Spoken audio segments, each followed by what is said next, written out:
All right, here we go. We are crossing our fingers today. Hotel Wi-Fi. It's going to be an amazing episode of Hashtag Rise and Grind. I know it's going to be incredible, and I know it's going to be incredible because we have incredible guests. We have an amazing co-host. We have awesome people here, which is going to make for an awesome show. Before we dive into herself, Shanti sent in the quote for today in the planner, and it says, "The time is always right to do what's right."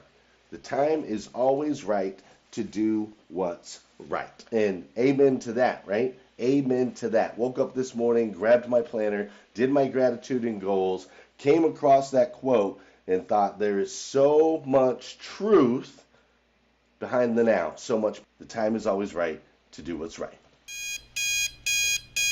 Good morning and welcome to Rise and Grind Live. Unlock your full potential with the power of daily motivation, education, inspiration with your host, Glenn Lundy, a husband to one, father to 8, global motivational speaker, and the author of celebrity interviews, transformational information, and a massive community around the #1 morning show in the world. It's 5:30 a.m. and it's time to rise and grind.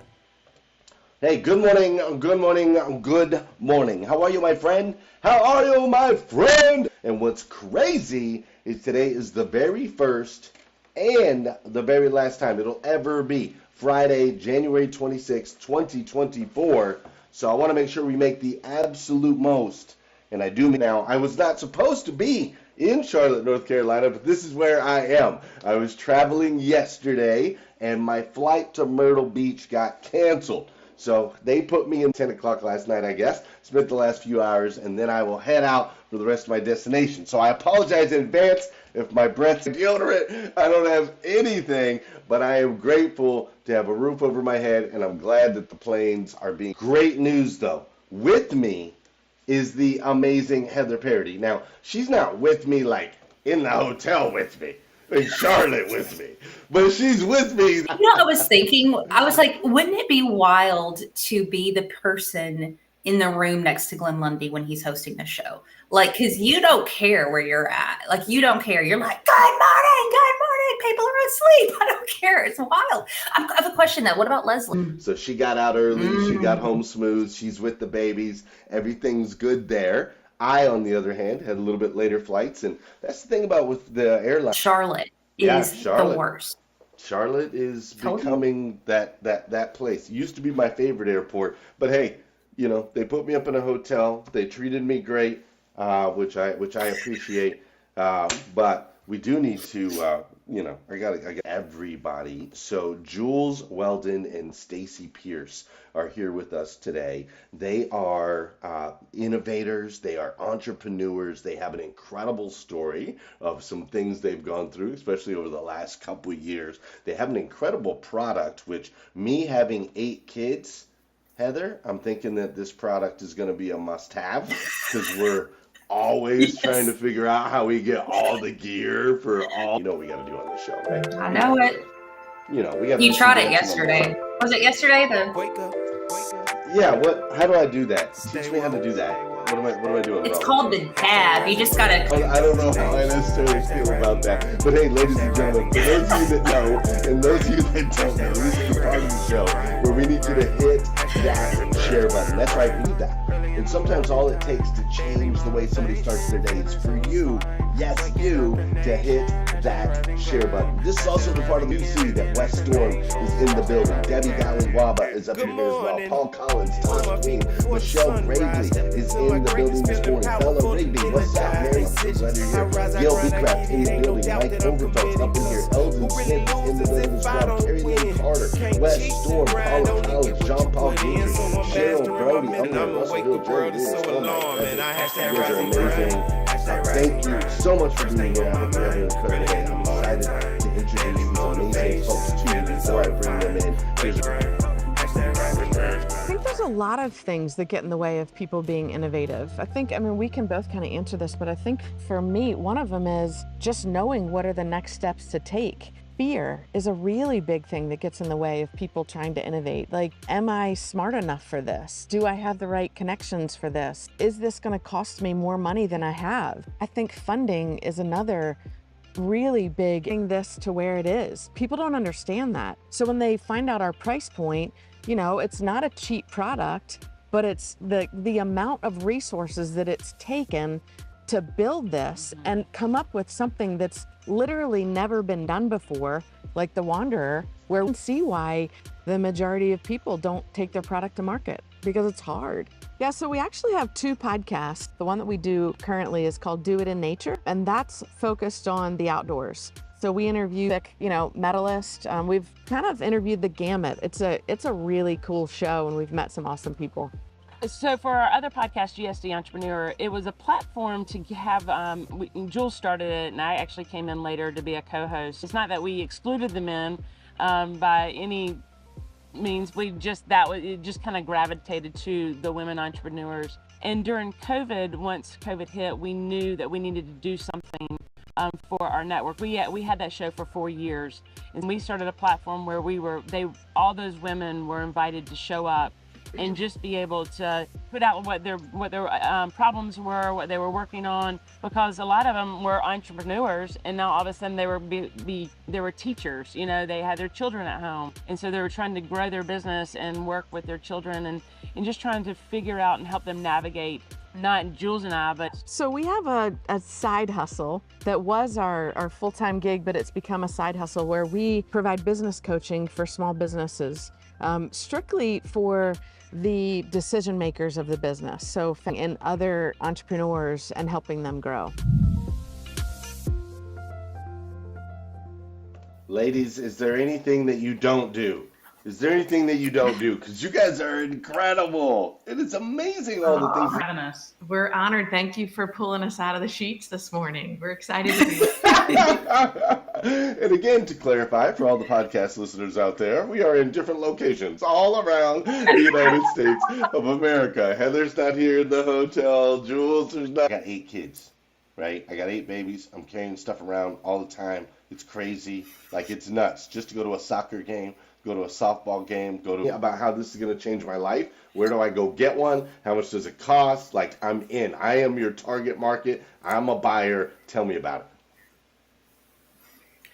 Yes. On the video, it's 5 products, actually 6 products in one. So it's a cart that hauls up to 150 pounds of gear. And then once you get where you're going and you unload it, it transforms into on the camping cot. So just the wheels on the ground. It can haul paddle boards, kayaks, deer, anything that's big and awkward. It can haul up to 350 pounds. Are the wheels. So the wheels don't require air, so they'll never go flat. And they roll on any terrain easily, including soft sand. So people will say to us, we've heard it. But what we say to them is, we have traveled in an RV, which I'm sure we'll get to. I guarantee you that it'll work on your sand, because it's the technology of it. It's a hard plastic hub, tires a little bit so that it works better. So they almost go flat and give you a bigger surface. That's what caused it. Just Google and you'll see we're not everywhere, but we're a lot of places. I have never in my life heard anyone's story. So what was going on there? Well, first of all, that was never in our plans to travel in an RV ever. We had never even been in an RV, but the backstory on that is during COVID, we actually went silent on us at the beginning of COVID. And so we had to find a new manufacturer, had to go get all the molds rebuilt, get everything redone. And so our new manufacturer, he was a godsend to us. December 24th. Well, so he hid the product in a warehouse in Utah. Yeah. So all of our container loads of product, he hid. Why? Because we couldn't pay him. We couldn't pay him. He said, until you can pay me the balance. He hid it in a friend's warehouse in Utah. Yeah. For 8 months, we were told this investment was coming in, and it didn't come in. And so, I remember where we were sitting left, and she looked at me, she goes, "How much do you believe in this?" And I was like, "With all my heart." And she goes, "The only thing we have left is our home." And that had equity. and literally it was enough equity and just a little bit more to be able to finance the RV. And so we sold our home. We sold it within 4 days. and At Christmas, and we were like, I don't know if we're allowed to curse on here, but I was like, we didn't know, and an RV was the only thing that was really our only option, because like we're like, you can't sell freight sitting on your ass. That's my right. Okay. You can say that. You're allowed. And so we were like, let's get an RV, let's wrap it in our branding, and let's hit the road. Well, because it was cheaper to rent function for us. And make it a part of our branding. That's genius. And so, if you buy a smart. stagnant billboard, if you get a billboard, I mean, you can see people riding down the road, they're taking pictures. Our website would literally spike travel, but we never thought at 50. I never thought I'd be driving a 47 home and moving into an RV, but that we did it.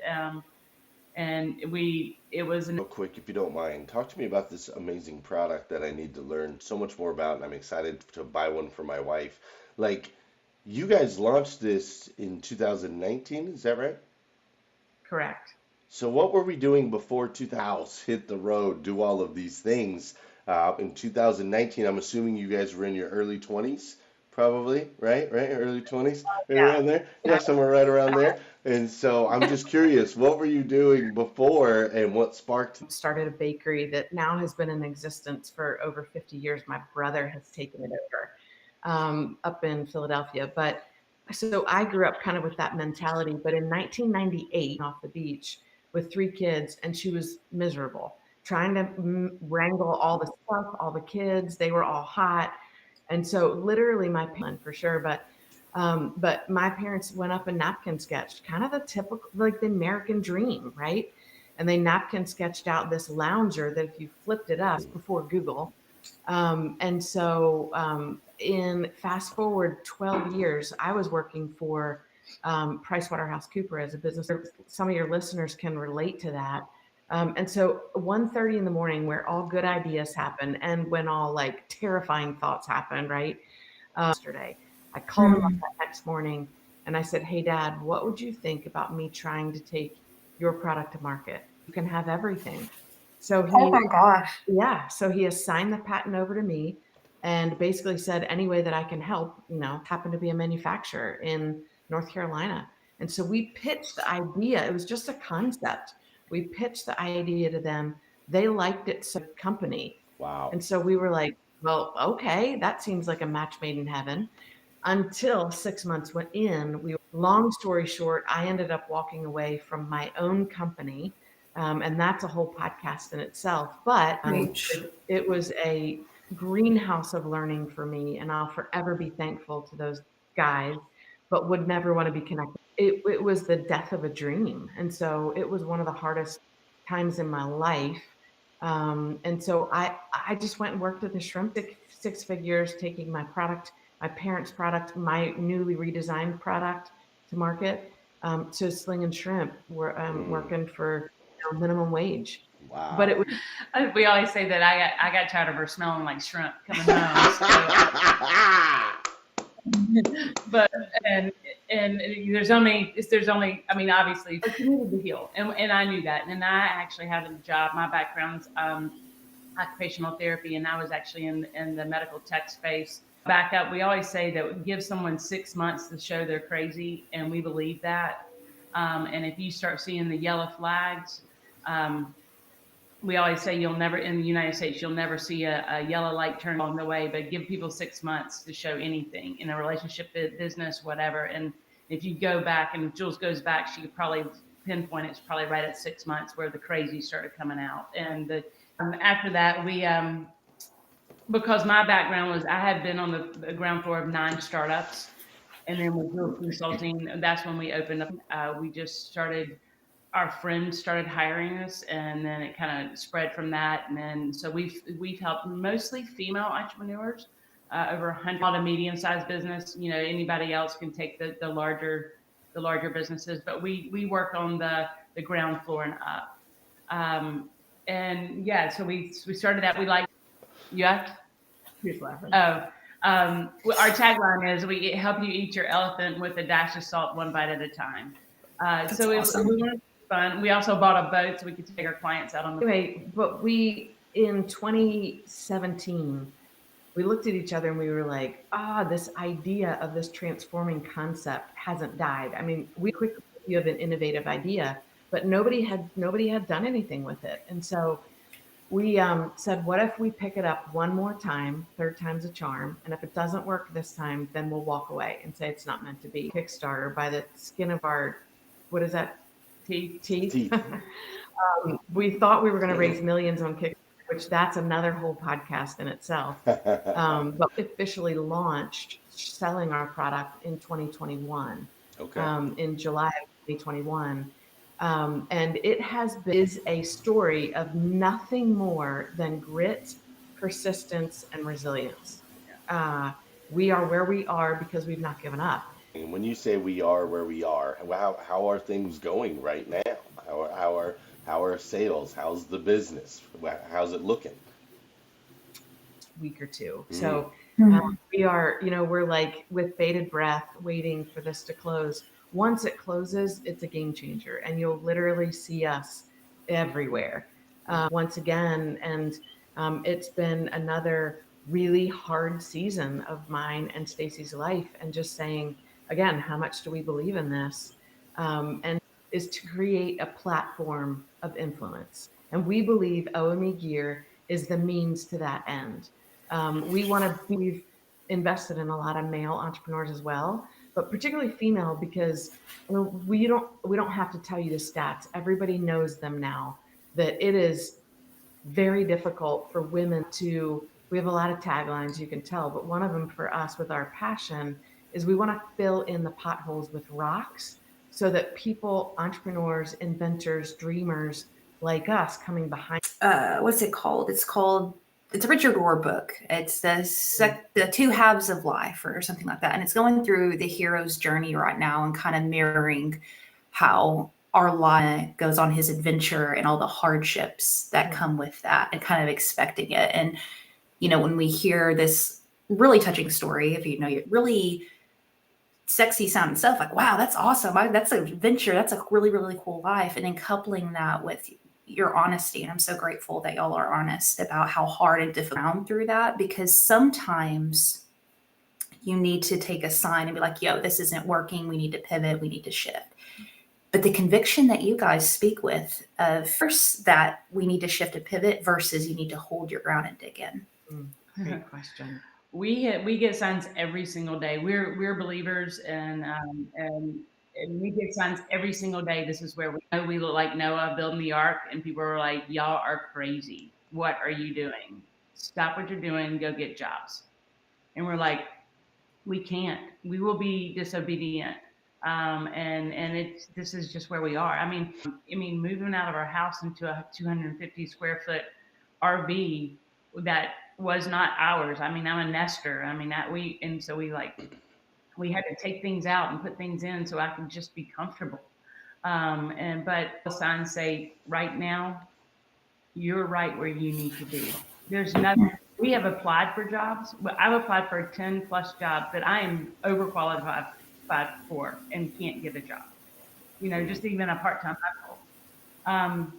But I love that scripture. That's a good one. And any that he opens, no one can shut. And we just believe this is exactly where we need to be right now. And it's not that we're not working. We're starting a nonprofit organization.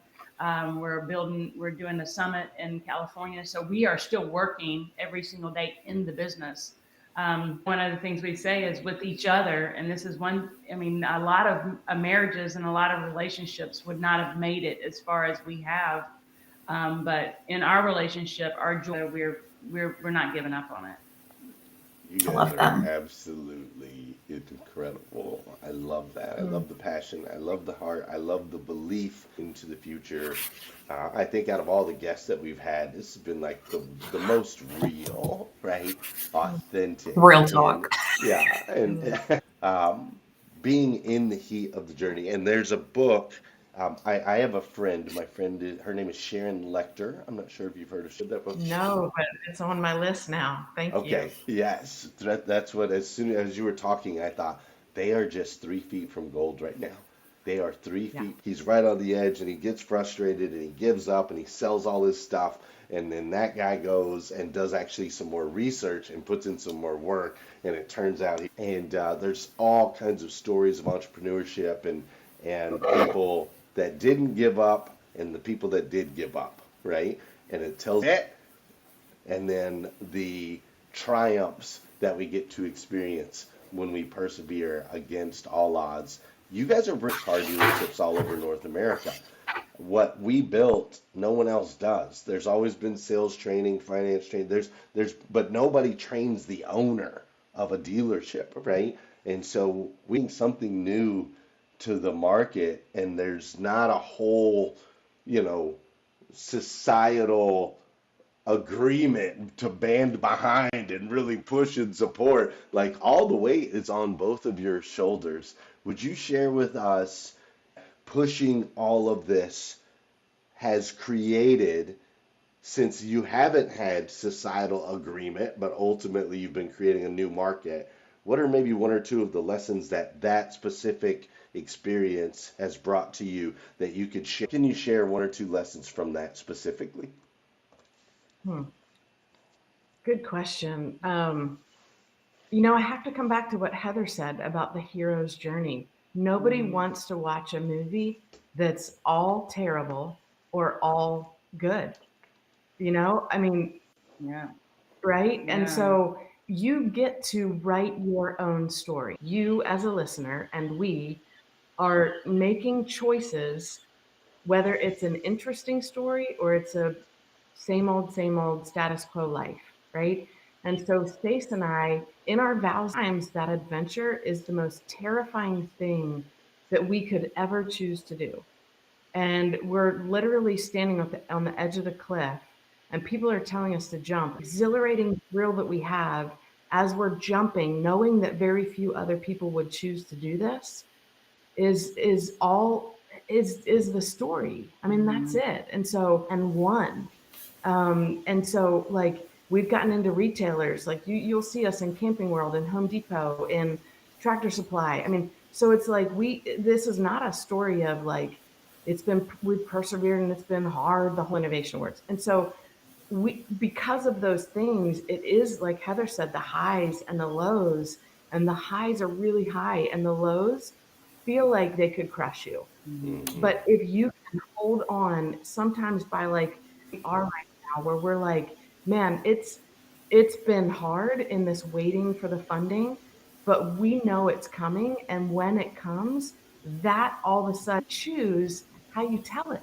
And some people are comfortable just doing a 9-to-5 job, going home, doing the routine. And if that's the story you want to tell, great. Sometimes, then you need to pursue that dream, because you're the one, you have one purpose, like a purpose on this earth, and your dream that's inside of you, not a choice, it's a calling to where we are. For us not to live these highs and lows means we're not living in our calling. I love it. I love it. I know I want to stay with them forever. And we've had, because of the hotel Wi-Fi, I've had some buffering over on the line, stuck with us through some buffering. Please just know that there'll be a very clean version of this. But yes, Heather, I want to dig in, and I know it's super early. Is there any chance we could get you to come back? I know, because I want to ask about the female side of stuff. I have a lot of questions about that, but we'll just do part 2. We'd love it. Super, super kind. And I really do. I hate doing this, but I really got to get to Myrtle Beach. I've got a lot of people counting on me, including a lot of people that are watching the community. And this is her 6th year, I believe, serving kids. We're pouring into kids. It's a youth summit over the next couple of days. And so I've got to get out there. But you two are awesome. Like, I want to know you. Yes. I want to get closer to you guys. You're in South Carolina. Did I hear that earlier? Yeah, Charleston. Yeah, they're like an hour charity, and so it's just how far is that from Myrtle Beach, where I'm going? How far is it from Myrtle Beach? A few hours. Yeah, a couple hours from Myrtle Beach. So I might just swing by and knock on your door this weekend. Be like, okay, ladies and gentlemen that have been watching the show with us today, please pour into these two incredible humans. Light them up today. Send them encouraging messages. Connect with them. Let them know that they are. Stacey, we'll bring you back soon. We'd love it. Very soon. Is that fair? You got it. Yes. Anytime. You just name the time and day. We'll be there. Oh, this is like, but I appreciate you guys all so much. Ladies and gentlemen, I hope you've had an incredible week here on Rise and Grind. I know that I have. It's been amazing. Thanks for running with me and grind. Peace. Good morning and welcome to Rise and Grind Live. Unlock your full potential with the power of daily motivation, education, and inspiration. Wake up, wake up, wake up, wake up. Stay woke, stay woke, stay woke, stay woke. Hashtag rise and grind, hashtag rise and grind.